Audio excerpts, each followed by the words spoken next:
If you're pitching brand affinity marketing to your company, then you probably know the old content marketing playbook is played out.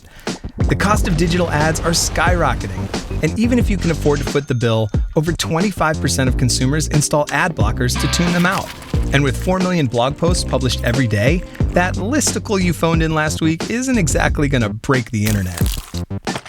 Yep, these days, the best way to get noticed is by building a strong brand that actually attracts and provides value to a loyal audience. We know the best way to do that is with episodic shows. But if your company has never done that before, it's going to take a shift in strategy, and that will take some convincing. So, how do you get your company on board with brand affinity marketing? So the way we like to think of it is that brand affinity marketing is a long-term play. And it's like brand awareness. But the difference is that with a brand awareness campaign, when you stop spending, no one sees your message. But with brand affinity, the content lives on and people can still engage with it. So really it becomes evergreen. So consider taking some of your brand awareness budget and just putting it into brand affinity. It's way easier to get a lasting return. But allocating resources isn't just about money. It takes people and time to make shows. And when it comes to reallocating those resources, Patrick Campbell from Profitwell has some thoughts. What a lot of people don't realize is that it's not about adding more to your plate. It's about creating more effective content with the time and resources that you already have.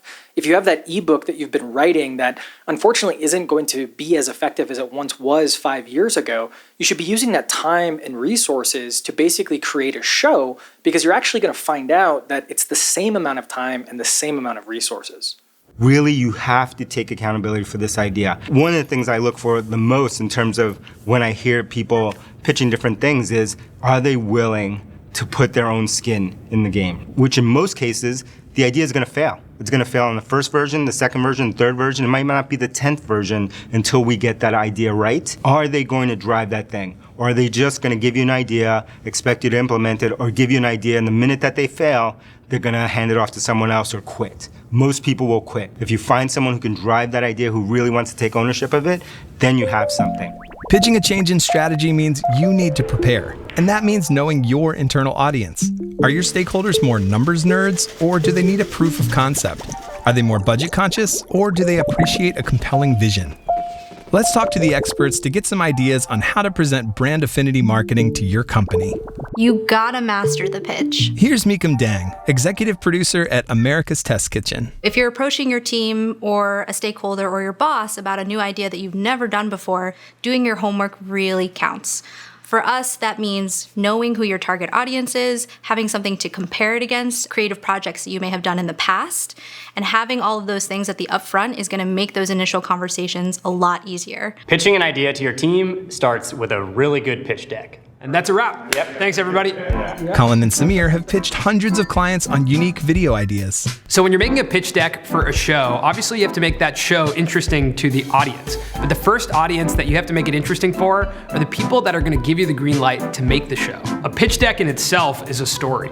So it has to follow the same elements of every good story. Oftentimes a great pitch deck has a cold open, something that might hook the person who's reading it. And then it leads into an act one of the greater purpose of the show. Why does it exist? Act two, the context, the kind of meat and potatoes of the show. How's this gonna work? How's it gonna happen? And then act three, why does this matter in the context? How does this help us get towards our goals as a company or our marketing goals? That's right, you need to create a vibe with your pitch deck. So don't be afraid to pull in images and videos that will get your decision makers pumped up. Really, anything you can do to help your boss or your coworker visualize the idea that you're trying to pitch to them, I think it's completely fine. If it doesn't break the bank, add a visual element. If it's a song, give them a quick little, version of the jingle. Sing it to them, although that sound of that makes me feel incredibly embarrassed. But do you, okay? For Gnarly Bay, pitching is all about leaning into your strengths. If you're a writer, write your ideas down, get them in a nice pitch deck. If you're a photographer, take some great photos. For us, video is the way to do it. When you're talking about a pitch video, we call that an animatic. And an animatic can be very simple. It can be a scratch track VO of what the script is, either photos or video that you either you shoot or you have in your archive, and then some very rough music, and be like, look, this is what we're trying to create. So the client can actually sit back and just watch it and they say, oh, I get it right away.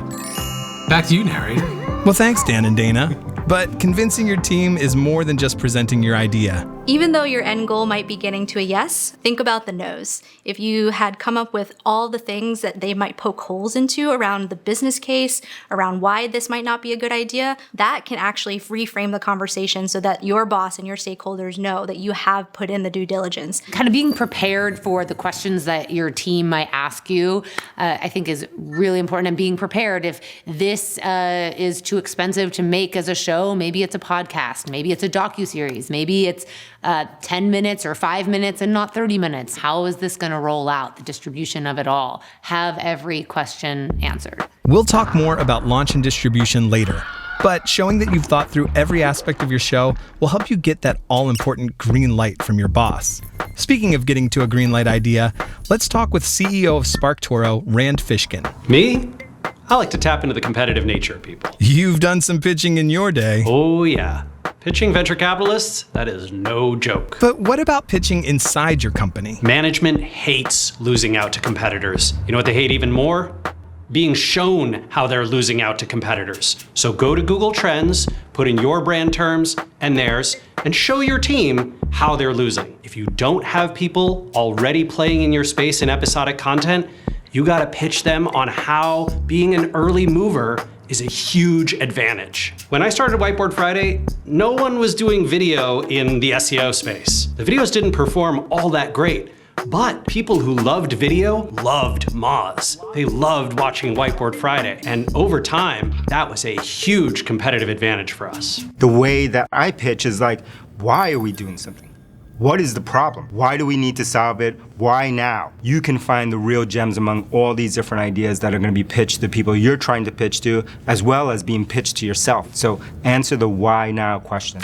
And don't forget about the fun factor. Whoa, calm down there, Wistia's head of production, Chris Levine. Making shows is fun, so sometimes all you need to do is get your boss closer to the process. Keep them involved along the way, and they're gonna get fired up about the project too.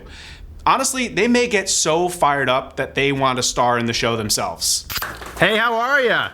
This is Brandwagon. Brandwagon, episode 3. I'm actually quite a large fan of magic. Sleight of hand magic, I'm a fan of stage magic, I'm a fan of grand illusions, I'm a fan... The cameras, the lights, the magic, I mean, come on. This is incredible. But you know what? That is pretty great, because when the leaders of your company are this excited about a show, that excitement is pretty contagious. You have to be passionate about your idea. That is the number one thing. No one's gonna get excited about something if you're kind of like mediocre about something. You have to go in and say, this is amazing, this is what we should be doing. And if you believe it, someone else is gonna believe it. You are a marketer. Your greatest strength is tapping into people's hearts and minds, empathizing with them, putting yourself in their shoes. You can do that internally too. Tap into that. So what are you waiting for? You have the passion for this idea, you understand what it takes to set up a successful pitch, get out there and have those conversations and bring those collaborators in. Thanks, Meekum. You're welcome, narrator. If you're ready to start pitching, start by checking out a few of our pitch decks you can download in a link below to get you inspired. And be sure to subscribe to Wistia to learn more about making video for your business. We'll see you next time.